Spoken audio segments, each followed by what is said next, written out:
Pick up a super fresh Papa Murphy's large chicken garlic for just $7.99. Family size it for just $2 more.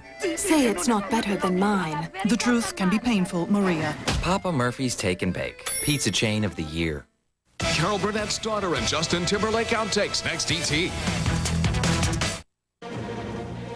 A new terror warning. The FBI says banks in the Northeast may be targeted for attack. Wait till you hear where the tip came from.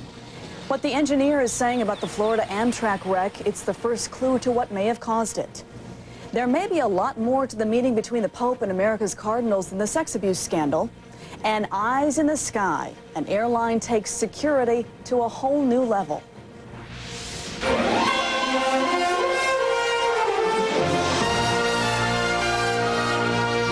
This is the CBS Evening News with Dan Rather. Good evening. Dan is off tonight. I'm Jane Clayson. The FBI issued a new terror warning today. The Bureau says it has information that terrorists may be planning to attack banks and other financial institutions in the Northeast. This, of course, is not the first terror warning we've heard since September 11th, but there is something different and intriguing about this one, as CBS News correspondent Jim Stewart reports. It's not so much what they learned, but who they learned it from that prompted U.S. officials to issue the latest warning. The tip came from al-Qaeda Lieutenant Abu Zubaydah, who is undergoing intense questioning by U.S. officials after his capture in Pakistan last month. Zubaydah was Osama bin Laden's top surviving operations officer at the time of his capture, and given his intimate knowledge of the terrorist organization and its members, FBI officials felt they had no choice but to issue the bank alert. Officials stressed, however, that Zubaydah's information was general in nature and provided no specific information about any al-Qaeda target or plan. The alert has been provided to law enforcement and financial institutions who have been requested to report any threats or suspicious activity to their local FBI office. The warning went out to banks in the 12 northeastern states and the District of Columbia, although none are believed to have closed as a result of the advisory. And some bank officials complained it was simply too little to act on. You have to be concerned about every warning, but this one in particular, it was so vague and unspecified that there's not a lot you can do immediately.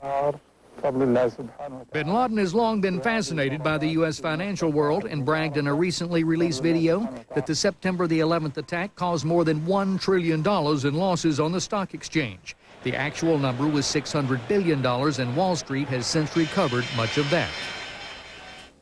The real headline of the day is not so much the threat against banks, because they've always been a target, but that Zubaydah is talking.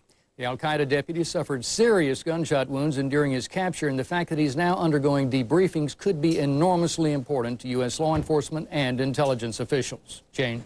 Jim Stewart in Washington, thanks. Even as it moved to protect U.S. banks, the Bush administration took new steps today to cut terrorists off from their money supply.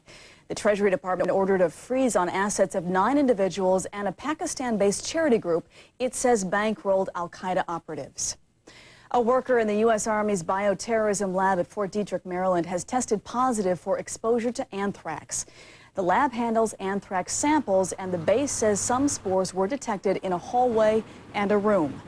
No one has become ill. The worker involved and another one possibly exposed received anthrax vaccine, and they're also taking antibiotics as a precaution. Federal investigators looking into the deadly Amtrak accident in Florida are focusing on the actions of the engineer and on track conditions.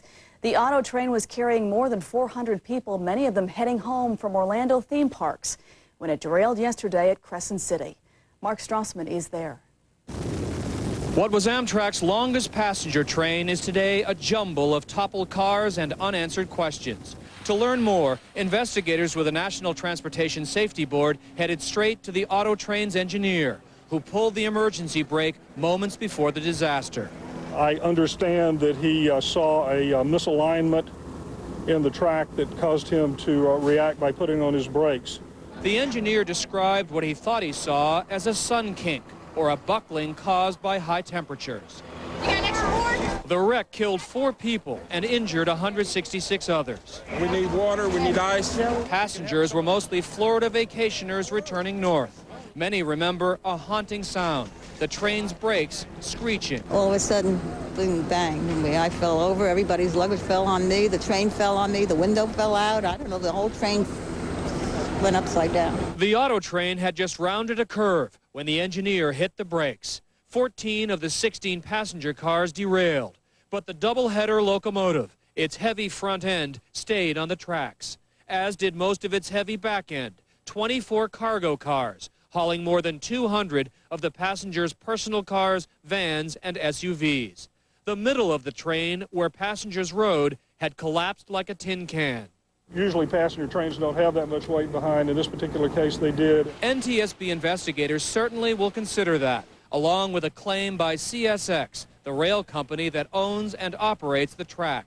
CSX says just yesterday, hours before the wreck, this track passed inspection twice. And in the 3 hours before the wreck, 4 other trains passed through this stretch. None reported any problems with the track. Jane? Mark Strassman in Crescent City, Florida, thanks. While the investigation goes on in Florida, CBS News correspondent Cheryl Atkinson has been looking into Amtrak's overall safety record. And here's what she's found. It's the tracks that may be the biggest variable when it comes to passenger train safety. Most people don't know it, but while Amtrak uses 22,000 miles of track across the country, it owns and maintains only about 700 miles of it, mostly along the crowded Washington, New York, Boston corridor. Elsewhere, freight railroads like CSX own and maintain the tracks with no oversight from Amtrak. The railroads report to state and federal authorities on track maintenance. Passenger and freight trains have coexisted on the same tracks since railroading was invented. But track problems are what's led to many accidents, some of them out of the railroad's control. The worst accident in Amtrak history was in 1993 when a tugboat hit the train tracks above an Alabama bayou in dense fog. Minutes later, Amtrak Sunset Limited veered off the bridge, killing 47 people. In the past few years, there have been more than 200 Amtrak derailments and 14 deaths. Still, rail travel is much safer than the American obsession of the open road. And while Amtrak is having severe financial difficulties, it apparently hasn't hampered safety. They would lower the speed limits on track they own, or they would reduce the size of the consist, the size of the train, if they couldn't provide safe equipment. Part of the reason train travel is so safe is because Amtrak cars go through crash tests and are said to be about twice as sturdy as European train cars. In the latest accident, even though there were 4 deaths, experts say there's proof that the tough safety standards worked. There were 452 people aboard the packed train running full speed, and most walked away. Cheryl Atkinson, CBS News, Washington. Roman Catholics from the United States and Canada gathered in Montreal today to discuss the shortage of priests, especially in light of the sex abuse scandal. Randall Pinkston reports that scandal and possibly much more will be the subjects of an extraordinary meeting next week at the Vatican.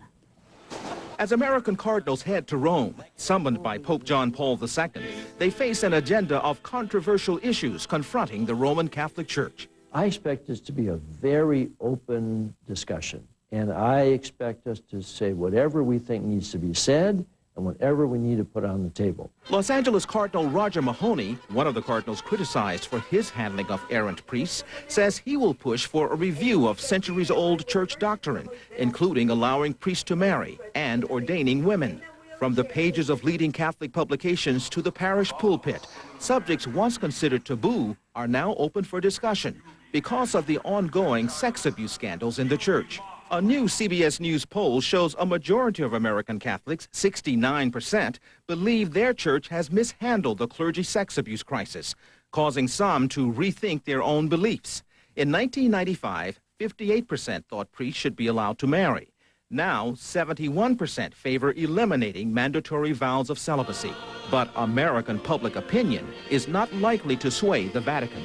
Is it time to look at the church doctrine requiring celibacy? I think it would be a great mistake to have a public reconsideration of this under the current circumstance, that is, under the pressure of scandal. Father Richard John Newhouse, a Catholic theologian ideologically close to the Vatican, says instead there should be renewed focus on church doctrine. The great issue is fidelity. If bishops and priests had been faithful to the teaching of the church and had been faithful to their sacred vows, there would be no scandal.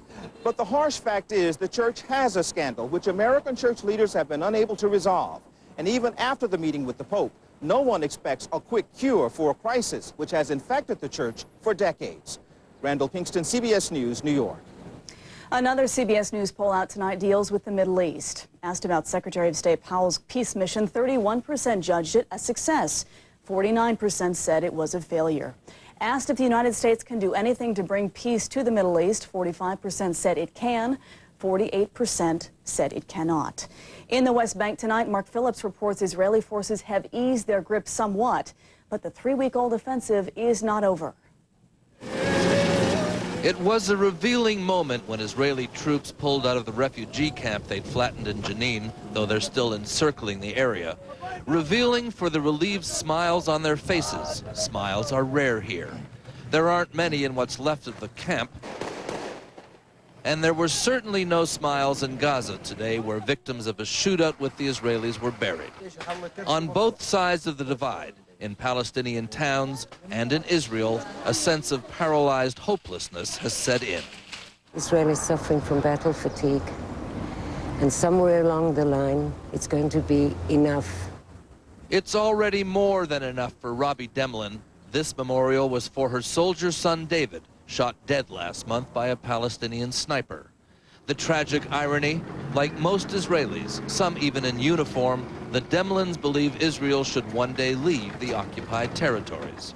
The blood of the child who dies in Gaza is the same as the blood of the child who dies in Israel. Moderates on both sides here feel trapped in a cycle of violence that has produced nothing. Nobody has changed an inch because of this. The only thing that's happened is people have been killed on both sides. And Israelis have been killed, Palestinians have been killed, and people have been angry. Nobody's expecting the recent relative lull in violence to last. What has this Israeli operation accomplished? Even by the most optimistic estimates within Israel, it has only reduced, not destroyed, the Palestinian capacity for revenge. And it certainly hasn't reduced their motivation. Among the casualties in these angry times have been the voices of moderation and compromise. Mark Phillips, CBS News, Tel Aviv.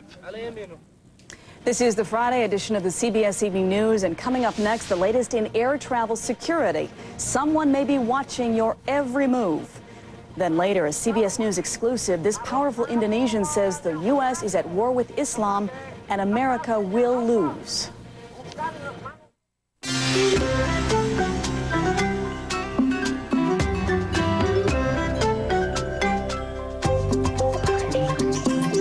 Just to do what you want. It's just not so easy if you're constantly running to the bathroom. An overactive bladder is not a normal part of getting older. It's a medical condition that affects over 14 million women. The good news is it can easily be treated with once-a-day Ditropan XL. Ditropan XL is clinically proven to help quiet down your bladder for a full 24 hours, so it interferes less with the way you want to live. If you have certain types of stomach, urinary, or glaucoma problems, you should not take Ditropan XL. In studies, the most common side effect was dry mouth. Other side effects may include constipation, drowsiness, blurred vision, dizziness, diarrhea, or nausea. Talk to your doctor about Ditropan XL. Ditropan XL, just to be. How does your gray beard or mustache reflect on you? Man, I look old. Get vitamin enriched Just for Men gel. The Rejuvenator, specially made to penetrate coarse gray in 5 minutes and match your hair. The Rejuvenator, Just for Men gel. My lawn is really by pride and joy. I know it's weed-free. I know it's dandelion-free. I know that for a fact because I hate dandelions. But every time I'm out here working on it, my neighbor Lana says, how do you get rid of your dandelions? I do it by using Scott's Turf Builder Plus 2. The light granule sticks to that wet leaf much easier than a heavy granule, which would fall off. If it doesn't stick, it just doesn't work. Apply it, sticks to the leaf, Zappo, no more dandelions. Actually, to tell you the truth, she's trying to keep up with me. Uh-oh, I think she heard me. I think it's the greatest product ever made. I didn't know about today's purple pill called Nexium. But I spoke to my doctor. And now I do. Call this number for more information and a Nexium free trial offer. Nexium, today's purple pill. Do you know about it? Your lawn is being taken over by two kinds of weeds. With Weed Be Gone, one product gets rid of the lawn weeds. But not the crabgrass. The other one kills the crabgrass. But not the lawn weeds. There's got to be a better way. Bayer Advanced all-in-one weed killer for lawns. It kills lawn weeds plus crabgrass in just one easy step, and it won't harm your lawn. 2 kinds of weeds, one simple solution. From Bayer Advanced, where better thinking always gives you better results. We have an update tonight on the case of the Kansas City druggist who pleaded guilty to watering down drugs given to cancer patients and others. Robert Courtney says the extent of it was far larger than he first admitted. Courtney now says he diluted drugs over a 10-year period, possibly affecting more than 4,000 patients. Airlines have been tightening security since September 11th. They've reinforced cockpit doors, for instance. Now the 2-year-old discount airline JetBlue is adding a new security feature, one that's raising some privacy concerns, as correspondent Bob Orr reports. When passengers climbed aboard JetBlue Airways Flight 63 bound for Fort Myers, they were welcomed by a flight attendant. Welcome aboard JetBlue. How are you? And watched by surveillance cameras, the first to be installed on a U.S. passenger jet. We've mounted 4 cameras in the rear of the cabin, and we're able now to monitor any activities in the rear while we're actually flying in flight. If they look closely, passengers can see 2 of the cameras, one in a peephole in the cockpit door, and the second in the rear galley, but 2 others are hidden. Up front, pilots can constantly monitor what's happening in the back. As you can see now, there's a view there that's looking back toward the rear of the cabin. Without ever leaving the security of their locked cockpit. We'll be able to see what's happening back there. If there's a flight attendant that's incapacitated, cannot tell us what's happening, we'll be able to see what is really going on, and then we can take action and land the airplane at the nearest airport. JetBlue says the cameras are only used for real-time surveillance. The images are not recorded, but they could be. In fact, with satellite technology, it's possible to beam live pictures from a flight back to ground controllers. Most passengers, still spooked by September 11th, seem comfortable with the in-flight snooping. I think it's a wonderful idea. I support any security measures the airlines want to take to protect us. But privacy advocates warn the insatiable appetite for surveillance will not be satisfied by these particular cameras. Eventually, information will be recorded. They'll be trained in private parts of the aircraft. This is only the beginning. At the very least, more cameras are on the way. JetBlue plans to have all 24 of its planes wired by summer, and 19 other airlines are making plans to do the same. Bob Orr, CBS News, New York. Actor Robert Blake is jailed in Los Angeles, arrested now in the shooting death of his wife nearly 1 year ago. The police took Blake into custody last night, saying they have enough physical and circumstantial evidence to charge him with the murder of 44-year-old Bonnie Lee Bakley. If convicted, Blake, who is 68, could face the death penalty. Blake's bodyguard was also taken into custody. You're watching the CBS Evening News. Up next, a CBS exclusive interview with a dedicated enemy of America, the leader of a group tied to Al-Qaeda. I love you. I lost tooth. Yeah, I would like to order a small pizza, please. I felt the baby move. I met someone else. I think I'm gonna quit. You're the only person I've told. It's benign. They won. I just started to miss you. I would like to marry your daughter.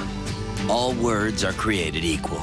The power to use them is our right as humans. I'm frightened. I need your advice. But do we really have freedom of speech when some words cost more than others just because it's a certain time of day? Or because they have to travel farther? It's wrong, and it's about to be over. Introducing The Neighborhood, a new nationwide local phone company. Finally, one place where all words are equal, whether you're speaking to someone next door or across the country. He makes me laugh. I forgot my lunch. I got a raise, Ma. It's time to take back a freedom we never should have been without. The Neighborhood. All words are equal again. Imagine me and you. You two were meant for each other. Luscious lobster and succulent shrimp. Together for a limited time and priced at just $12.99. Only at Red Lobster. Go overboard. When your eyes feel dry, irritated, there's Refresh brand eye drops. First, Refresh relieves and soothes, then forms a lasting shield of protection to keep irritation out and moisture in. #1 doctor recommended Refresh relieves and protects. The Great Garden event is going on now at True Value, where prices are dropping on great brand name items throughout the store. Right now, Green Thumb's premium weed and feed lawn fertilizer is only $6.87. Your choice 80 tall kitchen or 40 large drawstring trash bags are only $3.95. Hurry in during the Great Garden event for great savings at True Value. Save even more every time you shop at a participating True Value. Pick up a great savings card and start earning points for $25 in free merchandise. See your True Value store for details. Working hard or working out, nutrition is important. With Centrum or Centrum Silver, you benefit from what science discovers about how the right multivitamins help unlock energy and strengthen immunity. Centrum and Centrum Silver, always complete from A to Zinc. Staying regular can be an endless cycle of thick powder fiber drinks. Try a refreshing change. Pure, natural water with FiberCon caplets. Just as effective as powders and much easier to take. FiberCon, refreshingly easier to take. If the extent of sexual abuse in the church surprises the Vatican, it doesn't surprise 60 Minutes, and we'll tell you why Sunday.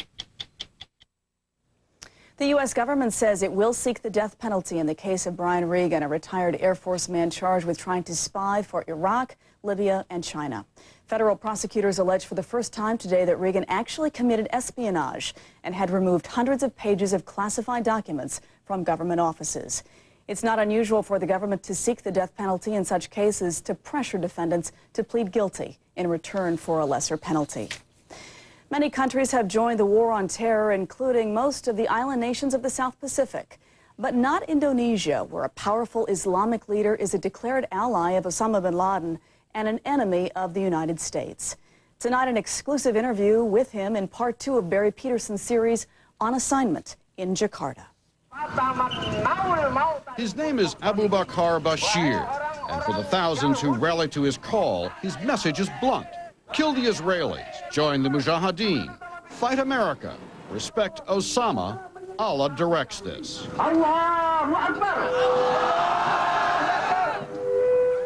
Back at his school in Central Java, where he gave CBS News his first ever interview with American television, he says there's a war going on. It's between America and Islam.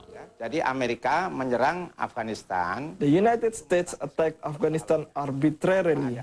It is fighting against Islam, but it cannot defeat Islam. Dengan izin Allah dia bisa Sooner or later, the United States will be destroyed by fighting against Islam. He looks like a kindly grandfather, but intelligence sources in Southeast Asia label him a terrorist, the spiritual leader of a group with direct connections to Al-Qaeda, a group called Jemaah Islamiyah. Jemaah Islamiyah followers plotted to blow up U.S. embassies in Malaysia, Indonesia, and Singapore and kill American sailors. When the plot was foiled, the operational mastermind, known as Hambali, disappeared. Hambali and Bashir are old friends. When I met him 5 years ago, he was a good Islamic teacher. He is not a terrorist. And who is? The United States attacked Afghanistan without reason. They are the terrorists.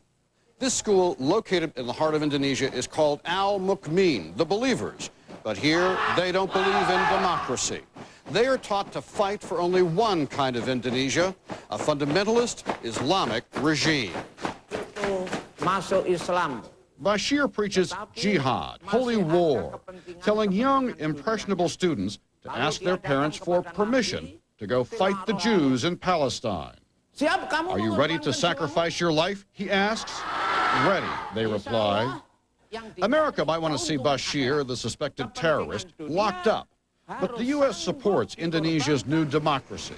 And that means the U.S. supports free speech, even if it's against democracy. The gamble here is that democracy will be far more appealing to this nation's Muslims than anti-Western Islamic fundamentalism. And if so, democracy could turn Indonesia from a wary friend into a strong U.S. ally. So for America, the most useful weapon in the war on terrorism here may be patience. On assignment in Jakarta, I'm Barry Peterson. 7 years ago today, Americans were shocked by a homegrown terrorist attack, the Oklahoma City bombing. It was recalled in ceremonies on the side of the Murrah Federal Building, now a memorial park. Those attending, including a group representing September 11th victims, fell silent for 168 seconds, one for each of those killed on April 19th, 1995.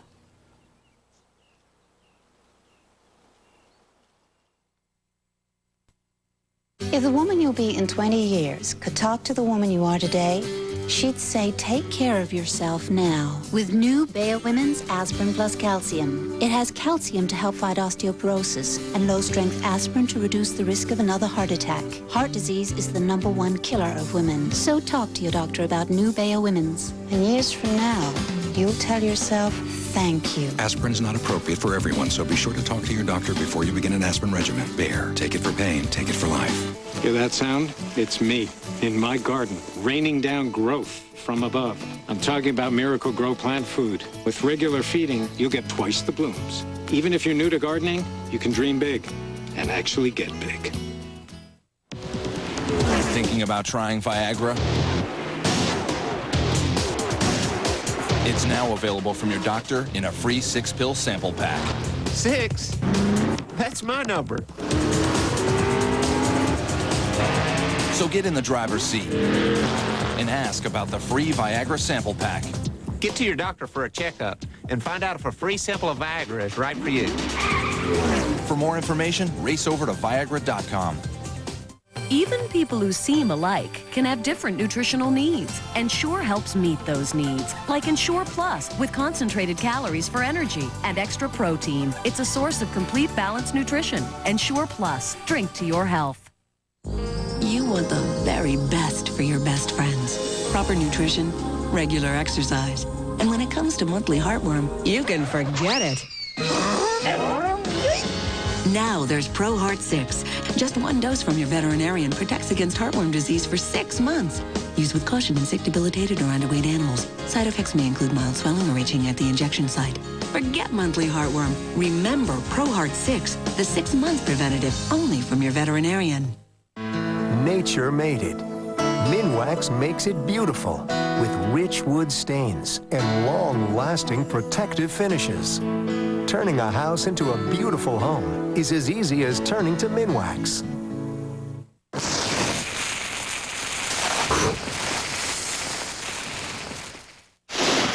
Tough heartburn? Try Extra Strength Mylanta. Next time you're downtown, don't be surprised if you can't find a bathroom. Coming up at 6, what some businesses are doing to curb increasing drug activity. On KOIN 6 News at 6. We end the week with a flip of a coin, a look at a unique 1933 double eagle American gold piece. It went on display today here in New York and could fetch a record price at auction this summer of more than $4 million. What's so special about this $20 gold coin? When President Franklin Roosevelt took the U.S. off the gold standard in 1933, he ordered the mint to destroy the entire year's production of double eagles. As the story goes, this coin was stolen from the mint and wound up in the collection of King Farouk of Egypt. But several hands and custody battles later, here it is. The coin will officially become legal tender when it is sold, which means the buyer will have to kick in an extra $20 for the face value of the coin. And that is the CBS Evening News. Dan Rather will be along later tonight on most of these CBS stations with 48 Hours. Susan Spencer has a preview. Patrick Bradford was cut out to be a cop. All my dreams as a kid had to do with being a hero. But now he's in prison for murdering his girlfriend. Was there a rush to judgment? A cop behind bars. Tonight on 48 Hours. For Dan Rather, I'm Jane Clayson. I'll see you Monday on The Early Show. Have a good weekend and good night. For news 24 hours a day, CBS.com on the internet and on our interactive partner, America Online at keyword CBS News. How to prevent accidents on the playground on the Saturday Early Show. Experience CBS News. Now, live from Coin Center, this is KOIN 6 News at 6. Too many drugs on downtown Portland streets force business owners to cut back on customer service. Hear why police don't expect it to get better anytime soon. Results are in from an investigation of what the Beaverton School District is calling its sick room. And the Portland Public School District gets some free advice about how they should go about finding a new leader. Good evening, and thank you for joining us. I'm Karen Adams. I'm Mike Donahue. Welcome to KOIN 6 News at 6. A disturbing scene in downtown Portland is a symptom of a problem police predict will only get worse. Restaurant and other downtown business owners